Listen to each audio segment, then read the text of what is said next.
Doctor की बहू को कत्ल कर दिया। मुतवफ़िया शहरबानो के अहले खाना ने इल्ज़ाम लगाया कि बेटी ने दूसरे रोज मिलने आना था, लेकिन ससुराल से फोन आया कि अस्पताल आ जाएं। डॉक्टर्स ने बताया बेटी अस्पताल लाने से 2 घंटे पहले ही वफात पा चुकी थी। बात करते हैं अपने नुमाइंदे साकिब सलीम भट्ट हमारे साथ हैं।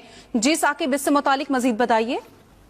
जी बिल्कुल, जो अफसोसनाक वाक़या गाजियाबाद में पेश आया, जहाँ पर ससुरालियों ने मुबैना तौर पर गला दबाकर जो बहू को जो है वह कत्ल कर दिया। ईद के जो दूसरे रोज वालिदैन के मुताबिक बच्ची ने शहरबानों ने उनके घर आना था और वो पकवान बनाकर उसकी भी मनपसंद का उसका इंतजार कर रहे थे कि ससुरालियों में हमसे फोन आया कि शहरबानों की हालत खराब है, जिस पर उसको हॉस्पिटल मुंतकिल किया गया है। इस्लामाबाद में बारिश का इम्कान है। मुल्तान, साहिवाल, रहीम यार खान, बहावलपुर और बहावलनगर में बादल रंग जमाएंगे।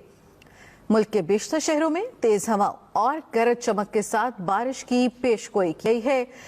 पंजाब, खैबर पख्तूनख्वा, गिलगित बल्तिस्तान और कश्मीर में बादल बरसेंगे। महकमा मौसमियात के मुताबिक पंजाब, खैबर पख्तूनख्वा और गिलगित बल्तिस्तान में बादल बरसेंगे। इस्लामाबाद, लाहौर, रावलपिंडी, मरी और फैसलाबाद में बारिश का इम्कान। पैसे और मोबाइल छीनकर फरार हो गए हैं। कराची में डकैती मज़ाहमत पर खातून जख्मी।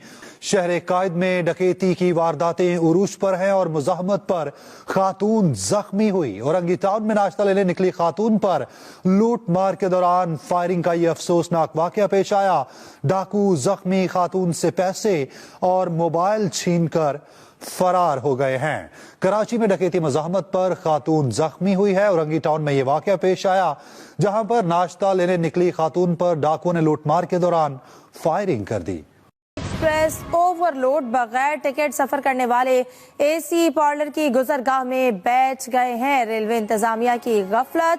आपको बताएं कि लाहौर से रावलपिंडी जाने वाली रावल एक्सप्रेस ओवरलोड हो गई। बगैर टिकट सफर करने वाले एसी पार्लर की गुजरगाह में बैठ गए हैं। रावल एक्सप्रेस के ये मनाजर हैं, जहां पर आपको बताएं कि रेलवे इंतजामिया की मुबैना गफलत, शहरी बगैर टिकट सफर करने लगे। लाहौर से रावलपिंडी जाने वाली रावल एक्सप्रेस ओवरलोड हो गई। तालिब फरीदी से इस हवाले से तफसीलात लेंगे। जी तालिब फरीदी, बताइएगा ये क्या मामला है? जी बिल्कुल जी, ईद पे रश ज्यादा था और लोगों बहुत बड़ी तादाद लाहौर से जब रावलपिंडी के लिए रवाना हुई है ट्रेन, तो लाहौर से कुछ बगैर टिकट मुसाफिर जो थे, ना सिर्फ वो सवाल हो गए बल्कि एसी पार्लर जिनकी बुकिंग हुई हुई थी वहां पे भी उन लोगों ने खबर से मुतालिक तफसीलात अपने नाजरीन के साथ शेयर कर रहे हैं। सिंध हुकूमत की जानिब से ईद उल फितर की तातीलात का ऐलान कर दिया गया। छुट्टियों से मुतालिक सूबाई हुकूमत ने नोटिफिकेशन भी जारी कर दिया। आपको बताएं, हुकूमत सिंध ने ईद उल फितर पर 4 रोजा तातीलात का ऐलान। मुल्क भर में मंगल की सुबह इंटरनेट की सर्विसेज मुअत्तल हुई, जिसके बाद अब कुछ इलाकों में सर्विस बहाल होना शुरू हो गई। आपको बताएं, इंटरनेट सर्विस मुअत्तल होने की कोई वजह सामने न आ सकी। पैसे फी यूनिट कमी हुई। कमी डॉलर के लिहाज से समाही और फ्यूल प्राइस एडजस्टमेंट की वजह से हुई। उन्होंने कहा कि गुज़िश्ता माह की निस्बत रवा माह बिजली के बिलों में कमी होगी। अगले 3 महीने के लिए QTA जो क्वार्टरली टैरिफ एडजस्टमेंट है उसके अंदर कमी हुई है और इस महीने अप्रैल के महीने में जितनी भी बिजली इस्तेमाल की जाएगी उसमें 1 रुपए कुछ पैसे का, 2 रुपए कुछ पैसे का भी फर्क पड़ा है और इस महीने 3 रुपए कुछ पैसे जो हैं वो कंज्यूमर्स को वो कम अदा करने पड़े।